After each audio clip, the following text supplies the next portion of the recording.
This is the only video you will ever need to reach a C1 level in any language. If you follow these steps that I'm about to give you, if you follow them consistently, you will reach a very, very high level in English. You can call it my ultimate guide. According to Cambridge English, my English level is C1, so I feel pretty confident in my ability to talk about this topic, and let's get into it. So the first part in our language learning journey will be listening. I really strongly believe that every language learning journey starts with listening, starts with comprehensible input, because listening is the thing that you can do almost everywhere, and it doesn't really matter how much of the information that you're listening to you are understanding. You can just buy yourself very cheap headphones and try to spend at least a couple of hours a day listening to different podcasts, okay? For example, I'm using these headphones. They cost maybe $30, so they're pretty cheap. I'm pretty sure that you can buy the same ones and you can just wear them like I told you. For example, you're going to bed, put them on and fall asleep listening to English. If you need some resources, I can name a few that I personally listen to all the time. For example, I listen to Chris Williamson podcast on YouTube. This guy is amazing. He's British. He talks about mental health, mental wellness. He talks about sports. Also, you can listen to podcasts like Luke's English Podcast or Grounded with Louis Theroux.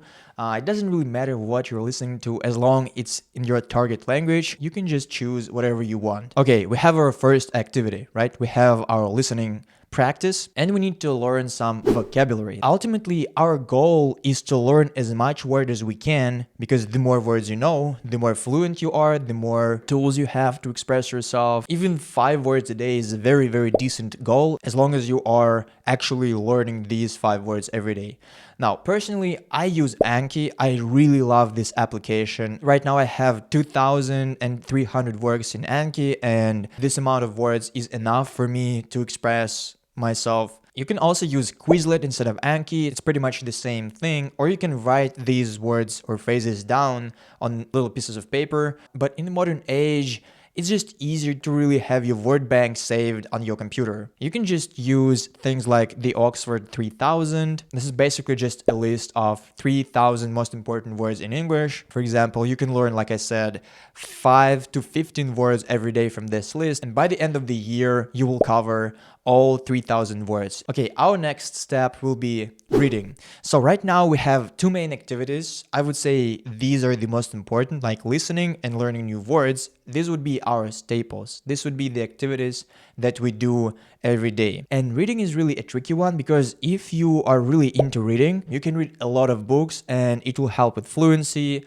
It will also reinforce your vocabulary. But if you're not into this particular activity, you can skip it. But I would really recommend at least try to get into reading, because this activity is really enjoyable. I can give you a couple of recommendations. For example, you can start with books that you read as a kid. You can just read stuff like Harry Potter, for example. You can read The Lord of the Ring. There's also a very great book series that is called Dungeon Crawler Carl. And also you can read stuff like epic fantasy, for example, The Way of Kings, the Mistborn trilogy by Brandon Sanderson, The Name of the Wind by Patrick Rothfuss, A Song of Ice and Fire by George R.R. Martin. You can really explore any genre you want. Maybe you are into horror books, you can read Stephen King. So it's really up to you. Here is my list of books that I read over the years if you are interested. I read a bunch of books, if we are being honest, because I'm a really dedicated reader. I really like this activity. This is something that I like doing in the free time, and it's not really about language learning for me. I just enjoy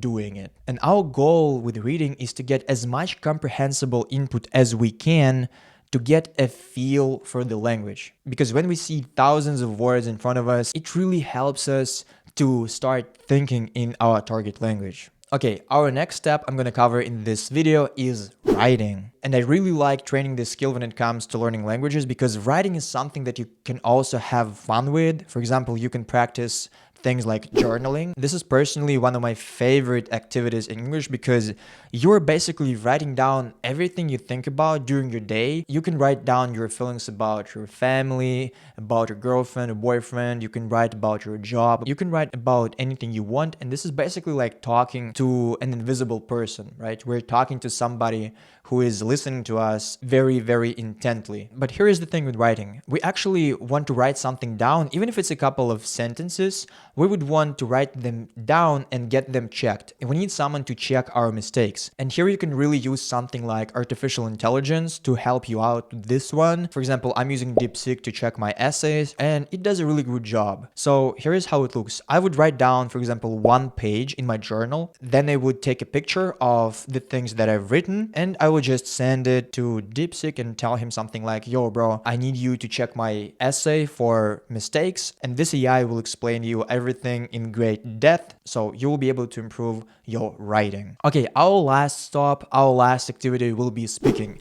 I would say speaking is the ultimate boss. It's like the hardest thing to do, especially for people who started learning English recently. And I would say this is the most like dangerous part, because sometimes speaking can be very, very uncomfortable, and in my opinion takes the most effort from a language learner, but it's something that you can actually work on. And there are a couple of methods that are very easy. First of all, you can practice shadowing.